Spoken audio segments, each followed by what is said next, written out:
Confession time. Robot and Frank is my favourite movie of 2012.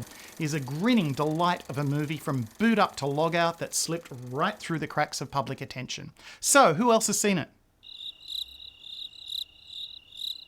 Yep, between the cracks. Frank Langella plays a grumpy, retired aging man with hints of dementia, or is it just forgetfulness from too much time on his hands and the resultant boredom? Download one concerned adult son, James Marsden, who provides Frank with something every aging, bored dad wants and needs. No, not a free hip replacement or a weekend with a high-class hooker. It's a domestic, cook dinner, clean the house type robot. Of course, grumpy old Frank immediately rejects the new toy. That thing is going to murder me in my sleep. But soon realises robot can be trained to assist in more creative ways than just polishing the doorknobs and rearranging the fridge magnets. Now, did I mention what sort of trade Frank is retired from? And I won't. It's not exactly legal, and to his delight, the robot has little issue with becoming Frank's new apprentice. A career resurgence for Frank. The old cowboy is back in his saddle with a most unlikely sidekick along for the ride. Frank also has a soft spot for the local librarian, Jennifer, played by Susan Sarandon.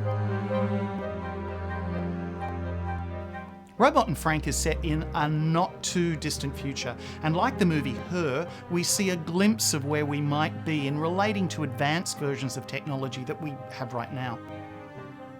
Robot is barely futuristic science fiction. He's more like real science in just a few weeks from now. Do a search on the tubes of you for the current developments in robot technology, and you will see things very closely resembling Frank's co-star in action. Appearing in a support role as Frank's daughter is Liv Tyler, whose usual pouty, doe-eyed and slightly ethereal presence in films has always left me thinking, yeah, pretty, but so what? Well, Liv, you won me over here, playing the most annoying character since John Goodman in The Big Lebowski. Swanning in from helping poor people in war-torn somewhere else land, this unexpected system error decides to meddle in the really nice cross-platform relationship Frank's established with the robot. She's sort of the Darth Vader to Frank's Luke and robot's R2-D2 and... okay, maybe not. Anyway, well done, Miss Tyler. I laughed out loud.